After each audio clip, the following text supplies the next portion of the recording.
ஊடகவியலாளர்கள்னு சொல்லும்போது, ஒரு காலத்துல நீதிபதிகளுக்கு இணையா அவங்கள மக்கள் பார்த்த காலங்கள் உண்டு.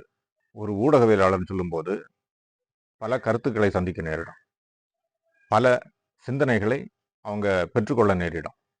எதிர்த்தரப்பில் இருக்கக்கூடிய கட்சி பிரமுகர்கள், சமுதாய செயல்பாட்டாளர்கள் இப்படி பலரும் அந்த விவாத நிகழ்ச்சியில பங்கெடுக்கும்போது பல கருத்துக்களை முன்வைப்பாங்க.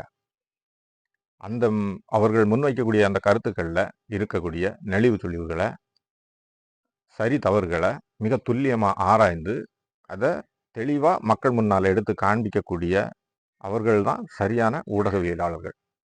அவர்கள்தான் மிகவும் திறமையான, நேர்மையான ஊடகவியலாளர்கள். ஆனா சமீபத்துல 2 நாளைக்கு முன்னால ஒரு கருத்து கணிப்பு பார்க்குறேன்.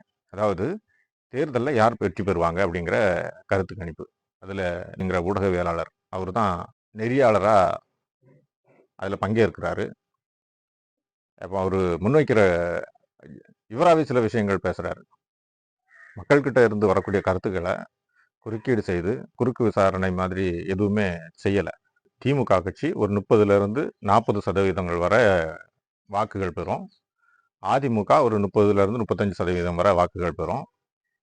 அப்படி பார்க்கும்போது 20லிருந்து 30% வரை டிவிகே கட்சி வாக்குகள் பெறுமா அப்படிங்கிற மாதிரி ஒரு கேள்வியை முன்வைக்கிறார். அது எதிர்த்தரப்புல அவரும் ஒரு ஊடகவியலாளர். அவர் வந்து வில்சன்கிற பேர்.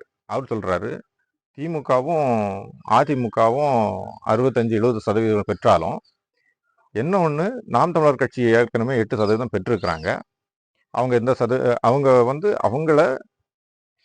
அவங்களுடைய வாக்கு சதவீதத்தை தவிர்த்துட்டு தான் நீங்க தாவேகாவுக்கு வாக்கு சதவீதத்தை எண்ண முடியும் அப்படின்னு சொல்லி அவர் பேசுறாரு. ஆனா திரும்ப திரும்ப அது அவர் பேசுறத காது கேட்கவே இல்லை.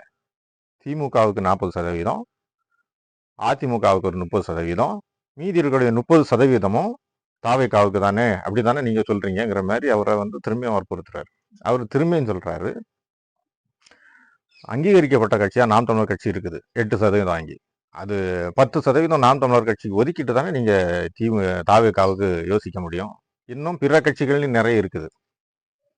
அப்படி அது எதுக்கு நம்ம சொல்றோம்னா, ஒரு நேர்மையான விவாத திறமை, ஒரு நேர்மையான விவாதத்தை கொண்டு நகர்த்தணும் அப்படிங்கிற ஒரு எண்ணம் இந்த ஊடகவியலாளர்களுக்கு இன்று இல்லாம போச்சு.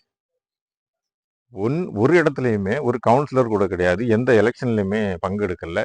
எந்த இடத்துலையுமே தங்களுடைய வாக்குகளை, பெரும்பான்மை வாக்குகளை காண்பிக்கல. அந்த கட்சியை நாம படிப்படியாக வளர்ந்து கொண்டிருக்கிற நாம் தமிழர் கட்சி, மக்கள் அதை அங்கீகாரம் பெற்ற நாம் தமிழர் கட்சி 8.5% வாக்குகள் பெற்றிருக்குது. இந்த கட்சியோட இணைத்து அது வந்து மிகப்பெரிய கட்சி மாதிரி அதை டிவிகே கட்சியை காமிக்கிறாங்க. இதுதான் ஊடக அதர்மம்னு சொல்றது. நாம் தமிழர் கட்சி என்பது எந்த ஒரு ஊடகத்தின் கணிப்பு சிந்தனைகளுக்கும் அடைபடாமல் 8.5% வாக்குகள் பெற்றிருக்குது. எந்த ஒரு ஊடகத்தாலும் தங்களுடைய திறமையால் நாம் தமிழர் கட்சி இந்த 8.5% வாங்கும் என்கிற கணிப்பை சொல்ல முடியல.